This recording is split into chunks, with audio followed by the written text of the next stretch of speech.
Welcome. In front of me is a Samsung Galaxy S25, and today I'll show you a couple tweaks and tricks you can do on this device. So let's start off by opening up our settings, and we're going to navigate to sound and vibration, where we'll have a couple different things. So going all the way to the bottom, we have the sound quality and effects. I'm gonna allow, and here you have adapt sound. Now this will only work for earbuds and headphones and stuff like that, and maybe even speakers, but what it aims to do is compensate for the hearing loss that you develop over your life. But what it also might do is improve the listening quality of whatever earbuds you're using, as the way these are intended is to compensate for different age ranges, but you do have the option to basically create your own, which then starts playing some kind of sounds, high and low pitch sounds through either left or right ear, and you just select if you can hear it or not. By selecting if you can hear it or not, this will also work with your earbuds. So if an earbud is kind of crappy, it might not be loud enough to play a specific sound. Therefore, you want to be able to hear it, and that is completely irrelevant to your hearing loss at that point. And by you not being able to hear it, basically select that, and that sound will be cranked up to be a little bit louder to compensate. And at that point, that's compensating for the quality of the earbuds rather than, for instance, your actual ears. So a pretty nice option for you to tinker with. Now, going back, we also have the system vibration right here, and you can increase the intensity of the vibration, as out of the box I find it to be a little bit lacking. It's just a bit too soft and doesn't really feel all that nice. For a device that actually does have a pretty decent haptic motor, it does feel good when you crank it up, I would say. Now, going back to the main settings page and navigating to the display, we have the light and dark mode right here. And right below that we have the dark mode settings, which allows you to set it up so it will switch from light to dark mode, either from sunset to sunrise or on a custom schedule. Next we have motion smoothness right below that, and we have the adaptive and standard. Standard runs at 60, while adaptive runs up to 120 frames per second. And the reason I'm saying up to is because this device is using an LTPO OLED display, meaning that it can go below 60 as well when there's nothing happening on the display, like right here. At that point, it drops down to preserve battery life. Now, if you don't see much of a difference between the standard and adaptive when moving up and down, it might be better for your battery to actually switch to standard, though I actually haven't really checked it out, so that is something that you might want to see yourself. Now, moving further down, we have the screen mode, and we have two, vivid or natural. This defines how vibrant, saturated your display will be. Now, since I believe S24s, Samsung did start to tone down their happiness with saturation like sliders. So vivid is actually not as vivid as you might remember on older devices. And they also changed the pictures right here to take away a little bit from that oversaturated image, as we used to have the table full of fruits. There you could kind of see that some of the things were just a little bit too saturated and too colorful, psychedelically too colorful. Here we just have a bunch of different colors, but if you see this, for instance, this image itself, this kind of showcase right here is just not great in general, because the little fan right here has basically all the colors that you would be interested to see, but the image itself has a filter on it. Why the hell is there a filter if I'm trying to define what colors are best? Then we have the actual colors that do matter, and here we just have really three different colors visible, and not the primary ones. So we have blue, orange, and yellow. So again, not the primary. And the same ones here: blue, orange, and yellow. So we're missing reds altogether, though I guess orange does include red, but it's not the best kind of showcase of a color on some building that is super small. So like I said, these aren't necessarily the best. You might want to just go over a bunch of photos and just swap this on and off, seeing which one you like. But to be honest, I did spend a little bit too much time on a simple option. So we have the natural and vivid, and you can choose whichever one you want. It does tone down the colors with the natural. It is a little bit more reasonable nowadays than it was before, which is an improvement. But there's also less options now. Now, if we go back and move over, we have the adaptive color tone, a pretty nice option which uses the camera to observe the surrounding and try to adapt the white background or just the tone to the display based on the warmth of where you are.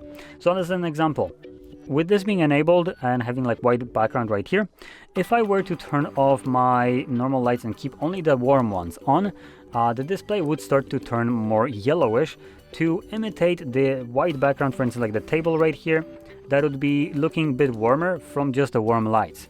So it would try to do the same exact thing, because as an example, display doesn't really abide by the same laws as it is emitting light instead of reflecting it. So if you have warm light from a table, warm light would be bouncing, so getting the same warmth as the light. The display on the other hand side would ignore that and just cast, for instance, a harsh blue light, because it's not like it's reflecting, it's emitting its own light. So that would try to imitate the light that is around you and provide you with something that could be equivalent of reflecting from said, for instance, table.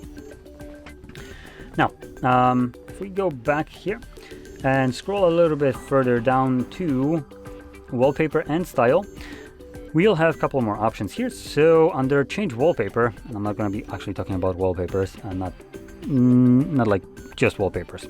So if you scroll down, we have the AI generated wallpapers, and I have no network. That's fantastic. Let's ignore that, but you can go in there and choose to generate your own wallpaper. Now, there isn't that big of a choice. You're lacking, for instance, a lot of ideas for like abstract generations, shapes and stuff like that. So you can do basically scenario like mountain ranges, beaches and stuff like that, and items, flowers and stuff like that, but you can't do anything abstract. But it still does a pretty nice generation, and you can tweak it a little bit by choosing colors and compositions of it. So that's one thing. Another thing is that one option that is already being used by default on, well, nowhere here apparently. So let's hold our finger, gonna go again to wallpapers, and let's change it to this one. So with this option here, we have the option for frame. When you click on it, you have shapes, which by default this option already uses the heart kind of shape. And once you start moving it around, you can see that the dog is cropped out and the frame is behind the subject. So it gives you this kind of cool options that you can do. You can mess around with a couple of them. The dog itself isn't necessarily the best kind of example. Wallpapers that will have better defined subject and a bigger one will be better.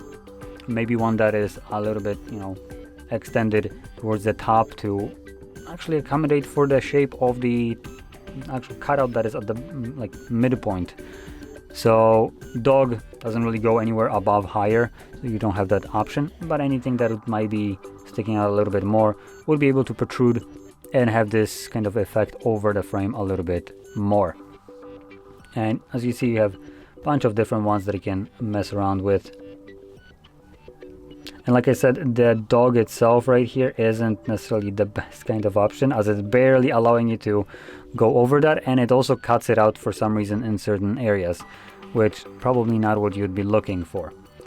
So just know that you can use any kind of wallpaper for this, as long as the phone can detect what would be considered a main subject of the wallpaper, and it will automatically cut it out and allow you to utilize this without any kind of extra need to do anything else. So pretty nice option. Now, the last thing that I wanted to showcase is the little sidebar right here that you have access to. Now it is visible by default, you can just pull it out, and it has a couple applications and functions in it, but we can actually go and edit it. So let's click on this button. Let's just go into the settings. That will be probably the easiest way. And that is located, I believe, under the display, edge panel. And you want to navigate to handle, and this allows you to customize how the bar looks like. You can also move it around. I personally like to select it where the volume buttons are. Just take off the case so they are a bit more visible. So there we go, we can now see the volume buttons. So I like to have it set right where the volume buttons are, and then transparency I'm gonna put at high. This will make it completely invisible. Size, I'll shrink it a little bit to match the size of the volume buttons, and it will basically become invisible. But because I am positioning right where the volume buttons are, I know exactly where I need to swipe to actually get it out. But if you want, you can make it obviously more visible. I did the exact opposite. You can make it more visible. You can change the colors here, make it less transparent and wider so it sticks out more. As an example, if I do this, you can see it just pops out. But this way it's invisible and I still have access to it. Now another thing here associated with the panel is the panels, which we have a bunch of them that come pre-installed with the device, and you can choose some of them. So for instance, I can add weather, and now I can just pull it out and then swipe on it to get to weather. Again, I don't have internet, so it won't load anything, but it would normally. So that's one thing. And also, if you have internet connection and connected to Samsung account, you will have a Galaxy Store button right here, which will allow you to buy more panels. And yes, I do mean buy. After you spent already an egregious amount of money on a phone, it's a little bit of a shame that you need to purchase additional things like that are unique to the phone, but it is what it is. They are not that expensive either, so they come at about like 99 cents to, I don't know, maybe $1.99 or something like that, from what I remember. So they are very affordable. Some of them will have more use than other ones, so if you find something that you maybe are missing from here, or if you want to find something that you're missing from here, you could be able to find it in the store. And yeah, so this basically sums up all the tweaks and tricks that I want to show you. So if you found this very helpful, don't forget to hit like, subscribe, and thanks for watching.